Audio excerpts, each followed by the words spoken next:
Looking to source more vehicles and stay ahead of seasonal slowdowns? Kelley Blue Book Instant Cash Offer now has Offer Accelerator, a flexible add-on that unlocks extra trade-in leads from AutoTrader and KBB.com. Scale your acquisition strategy on your terms. Learn more at b2b.kbb.com. Welcome to Daily Drive for Friday, December 12th, 2025. I'm Jake Neer in Detroit, in for Kellen Walker. Today on the show, SK On and Ford end their U.S. battery joint venture. Mexico plans tariffs as high as 50% on Chinese cars. And Rivian develops an in-house AI chip. Plus, Bozard Ford Remote Services Director Jeremy Stevens breaks down everything dealers need to know about starting mobile service. The mobile service had brought that old school service back where the technician is interacting with the customer on a friendly side of it. It's been pretty cool to see that side of it. Let's run through all the news you need to know to keep up in the auto industry. South Korean battery maker SK On is ending its joint venture with Ford. The breakup will split control of their U.S. battery factories. Ford takes full ownership of plants in Kentucky. SK On gets the Tennessee facility. The move comes as slowing EV demand and the loss of federal subsidies force battery makers to pivot strategies. SK On is refocusing on energy storage systems for data centers and other facilities. The company posted an operating loss of nearly $85 million last quarter as EV battery shipments slowed. Mexico is slapping sweeping tariffs on Asian imports, marking a sharp break from its decades-long free trade stance. The new levies hit more than 1,400 products from countries without trade deals with Mexico, with rates ranging from 5 to 50%. Chinese cars face the steepest tariffs at 50%. President Claudia Sheinbaum says the move protects local industry, especially automotive and textiles, but the timing is hard to ignore. It aligns with U.S. pressure on Chinese transshipment and could ease President Trump's tariffs on Mexican steel and aluminum. Beijing isn't happy, calling it protectionism. Meanwhile, Mexican manufacturers warn of rising costs and inflation ahead. And Rivian has developed its own artificial intelligence computer chip, and it says it will add LiDAR sensors to upcoming R2 SUV models. The move comes as the electric vehicle maker looks to accelerate the rollout of autonomous driving features. The company calls the new chip module the Rivian Autonomy Processor. It'll power its upcoming third-generation autonomy computer. Rivian says the chip can process 5 billion pixels per second and will draw upon data gathered by a suite of vehicle sensors. CEO RJ Scaringe said at a recent event that the in-house chip, quote, enables a dramatic expansion of Rivian's autonomy capabilities. You can hear part 2 of our exclusive interview with RJ Scaringe on the Shift podcast. That's available Sunday.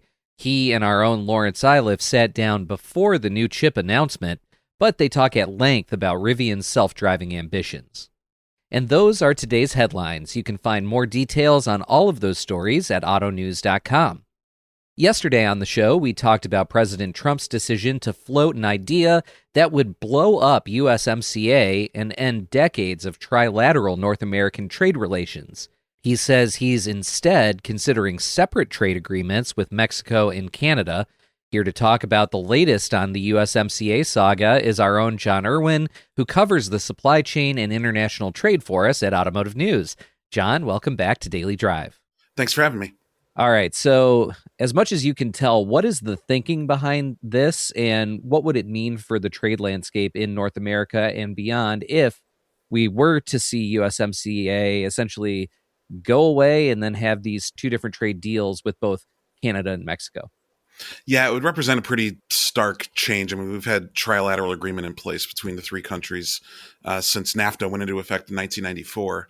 The thinking from the Trump administration right now, I mean, it's hard to say definitively. I mean, it could be a negotiating tactic. Obviously, the USMCA is up for review in 2026. That process is really already underway. And the president is sort of, as we've seen with other negotiations this year related to tariffs, I think it's safe to say that they like to be predictably unpredictable, as I've seen a couple of political commentators mention. that's their strategy, and it's possible that this is, this being floated as part of a negotiation. But at the same time, it's a real possibility. It's something that they've been floating a little bit over the course of the past several months, but really over the past week or two, we've heard more comments from Trump as well as the U.S. Trade Representative, basically saying that this is a real possibility. And I think one reason to think it might be real, at least something that could happen, is because if you look back over the past year, Canada and Mexico and how they've responded to the new tariffs that Trump has implemented, the relationship between the U.S. and Mexico and the U.S. and Canada have been quite different. Mexico is sort of laid low a little bit, basically, and meanwhile with Canada, obviously there have been some pretty high profile fights between the Trump administration and leaders in Canada. Although Mark Carney and Donald Trump, they both say that they get along and they like each other, but obviously there have been some stops and starts when it comes to negotiations with Canada. So from people I've talked to and trade experts, that's a sign that, maybe they're serious about wanting to go in with two different deals because, they've been talking with Canada and Mexico separately anyway. As far as what that would mean for the auto industry, experts I've talked to and people representing automakers and suppliers, they basically said, if that went away, that changes the entire equation. You have to go back and look at every single one of your plants, every single one of your investment plans, and basically you have to reevaluate whatever the new rules are with the bilateral agreements. If it gets to that point, the entire equation changes. You might have to completely rethink where you're going to invest, if you want to continue building X product here, if you need to move that. It would just kind of blow everything up and make you, really have to rethink pretty much everything you're doing as far as your plans and where to build in North America. So it's all very complicated, and it's something that we're going to hopefully get some clarity on in 2026. But yeah, there's a lot to keep an eye out for at the moment. That being said, the reaction to this was swift and substantial. Automakers are pushing back hard on this idea, as you noted in your story. What are they saying? Yeah, it was interesting. Last week, automakers and suppliers were among those to speak at a 3-day hearing that took place at the Office of the U.S. Trade Representative, basically seeking input from industries, including the auto industry, about how the USMCA is operating, potential changes that stakeholders would like to see, et cetera. And the auto industry, with one notable exception with the UAW, but automakers and suppliers certainly basically are presenting a pretty united front here that they need the USMCA to remain in place. There are going to be change. Everyone recognizes, if the USMCA remains in place, there are probably going to be pretty significant changes to it, including probably higher content requirements. You might see requirements to reduce the amount of content from China that's allowed in vehicles in order for vehicles to, be allowed to be traded back and forth without tariffs. But at the same time, we're seeing those companies present a pretty united front that, we need this for the reasons I was talking about earlier. Basically, just it'd be a costly process to kind of go through and reassess, your entire North American supply chain. It's kind of important to note that automakers and suppliers see the U.S., Canada, and Mexico from a production perspective, at least, as sort of one block. And that if we went back to, viewing them as three separate regions, that completely changes the equation. So they're basically saying, if we do that, we're going to be less competitive with China or with, Asia more broadly, with Europe. North America would kind of be less competitive. So I'd imagine that they'll continue to speak up about this moving forward. And it's important to note the Trump administration has been pretty receptive in the past, over the past years. We've seen to feedback from automakers and suppliers, notably the exemptions for USMCA compliant products. That basically stemmed from lobbying that the automakers and suppliers did back when auto tariffs and tariffs on Canada and Mexico were first put in place back in March and April. And we've seen other examples of that as well. So we'll see if the Trump administration listens to automakers again, or if they decide to go in a different direction. But the industry is hopeful that they have the White House's ear and they might be able to sway things a little bit. But, we'll see. The review process is still underway. By July of 26, that's when the three countries are supposed to put in writing whether they want to continue with the USMCA or whether they want to enter a period of annual reviews or exit it. So we'll hopefully have an answer at some point in the next several months, but we'll see what happens. Something to watch out for with your coverage, John, going forward in 2026. John Irwin covers the supply chain and tariffs and trade and all the things related to this. John, thanks so much for joining us on Daily Drive. Thanks so much. Coming up, Jeremy Stevens of Bozard Ford gives a breakdown of how his mobile service unit is leading to better results for his business and customers. That's next on Daily Drive. Inventory challenges? Seasonal slowdowns? Kelley Blue Book Instant Cash Offer has the solution. Offer Accelerator. This powerful new add-on gives dealers the flexibility to source smarter and acquire faster. With Offer Accelerator, you can tap into extra trade-in opportunities from AutoTrader and KBB.com on demand. Choose the volume that fits your goals, scale up or down as needed, and only pay for what you receive. It's perfect for meeting seasonal targets, supporting campaign pushes, or filling inventory gaps. Dealers love it because it's simple, effective, and built for growth. Ready to accelerate your acquisition strategy? Visit b2b.kbb.com and request your demo today. Welcome back to Daily Drive. I'm Jake Neer. There's so many factors to think about when a dealership's service department is considering starting a mobile service division. Jeremy Stevens is Remote Services Director at Bozard Ford in Florida, which has more than 40 mobile service vans on the streets.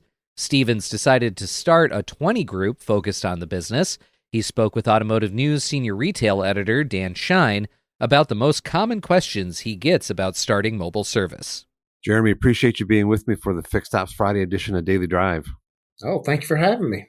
So we wrote a great article about you and this 20 group, kind of this 20 group that you have for mobile service. You're down there at Bozard Ford in St. Augustine, Florida.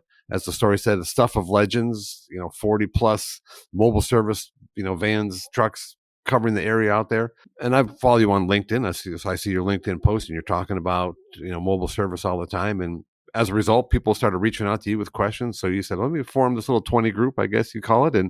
And we'll have kind of a more, hyper-focused, discussions on those things. Tell me what, I guess when people reach out to you with questions about mobile service, what are there one, two main questions, the first questions they ask? Yeah, and a lot of it's more of a curiosity side of it. And, of course, you always get asked, is it profitable? There's so many, and usually people are looking for that one magic answer that solves all of it. And it's never just that one. But there's a lot of repetitive questions and where do you find your technicians? It's like, do you trust your technicians in front of customers and stuff like that? So it's a lot of different questions, but they're usually, it's not as complicated as what people think. It's almost one of those things you kind of overthink. It's not that complicated. And whatever the question is for you, the answer is that if you're a dealership service department, you need to seriously consider mobile service. It's a differentiator for dealership. Exactly. And you could keep one van busy just doing recalls. And plus you eliminate that customer going into your dealership and taking up a valuable bay that you could be doing a bigger job and, a job that pays more. And what I find interesting, and I think, what is unique a little bit about the auto industry, and especially I think on the fixed ops side of things, is your willingness and one of your colleagues there, Ed Roberts, is the willingness of you guys to kind of share your experiences, your wisdom with others. And it's, I don't know, we've written stories at Automotive News and we'll ask somebody, how are you doing this? Well, how are you making such a profit? And they say, well, it's a secret recipe. And all I'll tell you is that it tastes good, but I'm not going to give you the recipe. But you guys are very open about, hey, we're here to help and we want to, convert more people to the mobile service side of things. Why are you so open and willing to help others? Well, it's just it's kind of a nature of who we are, and what's cool about working at Bozard is and Ed fuels that. It's before I even worked here, he was an open book, and that's how I always been too. And it's just I don't want to see people struggle, and I reckon it's an internal battle that it's like if I can help somebody, then I want to help them. And we've done a lot of things wrong by building this whole thing, and I just hate seeing people struggle. And it's like, hey, I can tell you what not to do. I've tried this and this, and it backfired. So don't do that, and I can save you 3 months. And some money too. Yeah.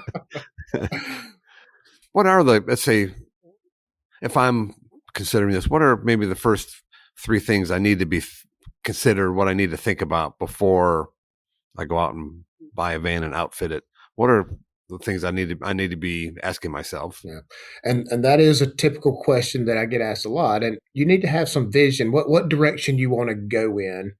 At Bozart, Ed mapped it out pretty clear that we needed to relieve shop capacity, because at the point I came here, we were a couple of weeks behind in the shop. So if you purchased a car from us, fortunately we said, it may take a couple of weeks to get it in there. So that was my main push, is to relieve shop capacity. And we did it. Now we can service cars the same day or the next day. So we've eliminated that problem. So now our focus, now that we got that fixed, is on the fleet side. A lot of dealerships, they focus just solely on fleet on mobile service, and that's perfectly fine. And I have some dealerships that just solely just focus on retail. So I think the biggest thing is, what do you want this to look like? What do you want to chase? Do you want to chase fleet, or do you want to chase retail? And it just depends on the direction of the dealership. And once you know the direction, then, create a team around it. Don't share responsibilities. I would treat it like a standalone, just like people treat their quick lane and their parts department, kind of its own little business within a business. And for, again, people who are looking at this, are they concerned about the cost of it? Are they concerned about whether it's going to be profitable? Are they concerned about, can I find enough technicians to, put on these vans? Or probably all three of those things are. What are kind of the concerns or the challenges or things that hold people back from really getting into this? The profitability is the first hurdle, because they're looking at, there's a lot of travel time. So there is a lot of downtime, especially in Florida, because Florida, it takes forever to get anywhere just because of traffic. And some people don't have that obstacle, but we do. So they're looking at it. They're looking at their unapplied time. They're looking at a lot of the stuff that makes sense. But what dealerships are very good at is making things profitable. And that's where you just got to be creative and think outside the box. You cannot treat it just like your normal service department. Your percentages are going to be off. It's just totally different. So you got to look at it from a totally different angle on that, because it does operate similar to a quick lane. A lot of dealerships struggle with the quick lane trying to make it profitable, because it's a high volume, low gross mentality. But then you forget about it's a great retention tool, and it's a great CSI structure. It has a lot of more perks on it than just the sole thing, is it profitable or if it's not. Sell me on why it's successful. What are the benefits that you see at Bozard with your mobile service business? So the thing that I see the most is the response from customers. I've been a service manager in World for a long time, and it's a breath of fresh air to get a great email or feedback every single day. Like, we had an email that came in last night going straight to Lady Bozard and talking about, Patrick, my technician, what a phenomenal job he did and how he communicated with the customer. And that spreads like wildfire. We get in one neighborhood and they see that van in there. Next thing we know, we're servicing other makes and models. And I'm 100% sure if they're looking to buy another vehicle, they're not going to look anywhere else but Bozard Ford, just because of that convenience. And you told me that you have customers who will ask for a technician to come back. We want Joe again, or we want, Fred to come. That's pretty unique as well. It is. I was in the communications center and I was just sitting there talking to the director there, and I was like, and I started eavesdropping, and it's like, yeah, I want Nathan to come back to my house. And it's like, I don't care how long it is. I want him. He's my guy. And it's pretty cool. And what's also cool is when the technicians at the end of the day, when they come back, they talk about these customers. It's like, hey, he was so great. He had a car collection. He showed me all his cool cars. And it's cool how the technicians are building these relationships with the customers, and they're answering questions. It's just like connectivity problems or your Bluetooth in your phone. Everybody has a question about their car, and they never been able to really get to somebody that can answer about anything about a car. And if they can't, they can find the information too. So the biggest takeaway is just the customer feedback, and you're not dreading. It's like, hey, a customer wants to speak to you online too. And it's like, oh my gosh. And then it's just like mentally you're preparing, and it's like, oh, well, thank you for, that's pretty cool there. And they just want to talk about your staff. So the mobile service had brought that old school service back where the technician is interacting with the customer on a friendly side of it. So it's been pretty cool to see that side of it. It's a great customer retention tool. Well, I encourage everybody to go read the story on autonews.com about Jeremy and the 20 group, mobile service 20 group that he has. And Jeremy, great talking with you. Good to see you, and hopefully see you in Vegas at NADA in a few months. That sounds good. Thank you for having me on. Jeremy Stevens is Remote Services Director at Bozard Ford in Florida. He spoke with our own Dan Scheid. That's Daily Drive for today. I'm Jake Neer, in for Kellen Walker. Thanks to our own John Irwin for his reporting for today's podcast. You can get the latest news on service and parts, tariffs and trade, and everything happening in the auto industry at autonews.com. Come back over the weekend for our Weekend Drive edition of the show. Our own Molly Boygan and Richard Truitt talk about the biggest news stories of the past week, including the surprisingly not-so-awful EV registration results from October after the end of federal tax credits in the U.S. What we know about EV buyers is that those who really like EVs are never going back to gasoline-powered vehicles. I don't think that EVs sales are going to totally crater. We'd love to hear from you. Let us know what you think of the show and the topics we covered today. Send us an email at dailydrive@autonews.com or leave us a voicemail at 313-444-2774. And if you enjoy the podcast, remember to like, leave a review, and subscribe so you never miss an episode.